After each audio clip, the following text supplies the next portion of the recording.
visuellement différente de la Nano 12. Est-elle vraiment intéressante ailleurs que dans une salle de CrossFit? Est-elle intéressante en outdoor? Salut les sportifs, j'espère que vous vous sportez bien, qu'il fasse beau, qu'il fasse gris, qu'il fasse chaud, qu'il fasse froid, le sport doit être là.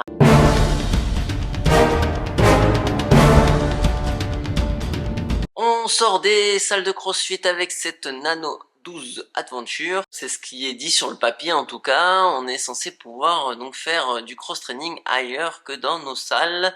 On est censé également pouvoir faire un peu de trail et se promener avec. Bon, enfin bref, une basket vraiment à tout faire plus. Signé Reebok. On voit ça immédiatement. Cette vidéo n'est pas sponsorisée. J'ai acheté mes chaussures chez Reebok au tarif de 140 €. Prix, je dirais, moyen pour des baskets de CrossFit. Je les ai prises en 42,5, c'est-à-dire que c'est ma pointure de sport habituelle. J'ai enfilé le pied à l'intérieur et je me suis senti immédiatement très bien. C'est une chaussure confortable. C'est-à-dire que quand je dis confortable, moi j'ai carrément envie de la mettre en sneakers. D'ailleurs ce que je fais au quotidien, pour mes coachings, le petit jogging, elle passe réellement bien. C'est vraiment une chaussure que j'apprécie même esthétiquement. Ça, c'est pas vraiment le sujet qui vous intéresse. Donc, on passe à autre chose. Cette Nano 12 Adventure, elle fait 330 grammes.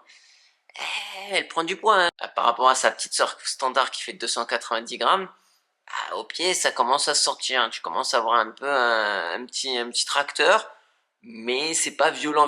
Voilà, j'irai pas faire un ultra avec, hein, évidemment. On est toujours sur un drop de 7 mm. Autant sur la standard, donc je te mets le lien là, juste là, parce que c'est plusieurs fois que je parle de la standard. Je suis dérangé, c'est-à-dire que depuis la 11, ils ont mis un drop à 7, on n'est plus à plat. C'est dérangeant pour certaines activités en cross-training. Par contre, sur cette chaussure qui est donnée à tout faire, et beaucoup plus à l'extérieur, je trouve ça plus intéressant d'avoir un drop un petit peu plus élevé. Pourquoi? Parce que tu es amené peut-être à faire un petit peu de jogging, à faire un peu de trail, et être globalement à l'extérieur, dans un parc, dans une forêt, parking. Donc c'est plus intéressant d'aller en avant, d'avoir un peu de drop, et de soulager aussi au passage tes tendons d'Achille. Donc là, c'est une bonne idée de garder le drop de 7. Ce n'est que mon avis. Je passe à sa tige. Sa tige est en nylon. Ça paraît super solide. Pour l'instant, j'ai aucun problème. La nano, je vous avouerai qu'elle est très solide, quels que soient les modèles, depuis au moins, je dirais la 4 ou 5, avant de la détruire. Vous me le dites en commentaire si je dis des bêtises, mais il faut quelques années, hein, avant d'arriver à y faire un trou, hein, à moins que tu aies vraiment des patasses. Franchement, c'est costaud ces chaussures, hein. Donc là, en plus de ça, en plus d'une tige très solide, là, ils ont rajouté un pare-pierre. Là, j'ai l'impression d'arriver dans le monde du trail. Sujet que je connais très bien du coup. Un beau pare-pierre à l'avant de la chaussure qui va bien t'aider si tu es amené à faire du foot avec les cailloux. Une chute très originale. Donc ça va t'éviter d'avoir mal au doigt de pied et ça renforce encore une fois la chaussure. C'est ce qui est d'ailleurs fait son poids assez lourd, hein, finalement. Allez, je passe tout de suite à l'arrière de la chaussure sur son col qui m'avait énormément embêté sur la 11, beaucoup moins sur la 12. Et là sur la denture, là carrément je suis très bien. Pourquoi? Parce qu'il y a une espèce de néoprène à l'arrière de la chaussure. Du coup, le col est plus bas et c'est pour ça que j'ai plus aucun frottement au niveau de la cheville et du tendon d'Achille. Donc ça, c'est une très bonne chose et que j'apprécie particulièrement. Ils ont même rajouté à l'intérieur de la chaussure une petite mousse qu'on retrouve très régulièrement en trail, là pour le coup, qu'on retrouve également chez Under Armour, vidéo juste là, qui te permet en fait de rester scotché au fond de la chaussure. Ça fonctionne, c'est pas la chaussure la plus fit du monde ou celle qui te maintient le mieux le pied dedans, mais ça va, j'ai pas eu de problème particulier en tout cas. Le lacet est en couleur très jolie, mais tout à fait classique. Ça permet de passer quelque chose qui est juste en dessous, la languette. Bon elle est toujours libre, elle est très stylée. Moi je l'ai avec un petit orange pétant là en plastique, c'est sympa. Le lacet il glisse bien dessus et la languette elle se promène encore plus que la standard grâce à cette petite étiquette en plastique. remettez la languette semi en prise, quoi, s'il vous plaît. La semelle de propreté est, elle, tout à fait normale. Tu pourras mettre des semelles ortho sans aucun problème. Elle est à l'intérieur et non collée. Je repasse maintenant de l'autre côté la chaussure.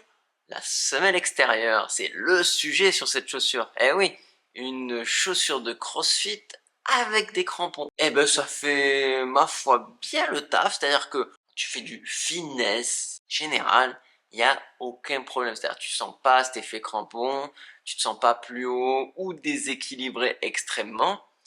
Mais par contre, évidemment que t'es pas raplapla comme sur une chaussure à drop zéro, quasi pieds nus. Hein, c'est pas méga stable, c'est pas une chaussure d'haltérophilie.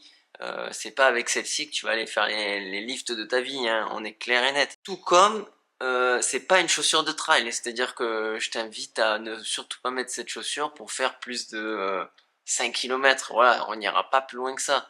Un petit 5 km, tu sais que t'as un WOD en colline, en montagne, en chemin à faire, elle est super pratique. T'es quelqu'un qui WOD très régulièrement à l'extérieur, en déplacement, etc. Très très pratique puisqu'elle va faire un peu tout. Pour ce qui est du reste de la chaussure, bah je vais pas m'étaler parce que en fait tu reprends ma vidéo sur les Nano 12 standards, c'est exactement la même. Elle fonctionne bien, elle est solide. Il y a le Float Ride pour la semelle intermédiaire. Il y a le Rope Pro pour les Rope Climb. La chaussure a toujours un léger rocker, hein, c'est pas la 11, c'est pas la 12 standard non plus, elle a légèrement un peu plus de rocker parce que elle donne envie un peu plus de courir, faut dire ce qui est. Voilà, donc elle est différente, voilà, à essayer, je suis agréablement surpris, je m'attendais vraiment pas à ça, je m'attendais juste à une 12 avec des crampons, et non, non, non, elle a été élaborée pour vraiment l'extérieur, bravo Reebok pour ça. Ma conclusion, cette chaussure, oui, elle est faite pour l'extérieur, mais c'est pas une chaussure de trail. Moi, j'aurais tendance à dire que le public idéal, c'est le crossfitter extérieur. Voilà. Il peut tout faire. Il fait pas forcément, t'es à l'extérieur, tu fais pas de l'haltéro très lourd. Quand t'es en pleine montagne, tu te prends mal pas avec toute ton installation d'haltéro. Donc, tu vas faire de l'haltéro relativement léger, voire poids de corps. Tu vas faire pas mal de choses sans matos. Et beaucoup en mouvement, beaucoup dynamique. Ce qui correspond tout à fait à cette chaussure. Donc voilà, qui est assez spécifique, qui répond à un besoin spécifique. Donc à la question est-ce que je fais de l'haltéro avec? Bah tu peux en faire. Est-ce que je peux courir? Tu peux en faire. Tu peux faire un petit peu de tout. Voilà. Et bah évidemment, comme elle est stylée, tu peux l'utiliser en sneakers également. Parce qu'elle est confortable. Si t'as des questions, t'hésites pas à me les mettre en commentaire. Si t'es pas d'accord avec tout ce que je viens de dire, bah pareil, hein, tu me le dis en com, on en discute. En attendant, je te dis bonbon, crossfit et saucisson.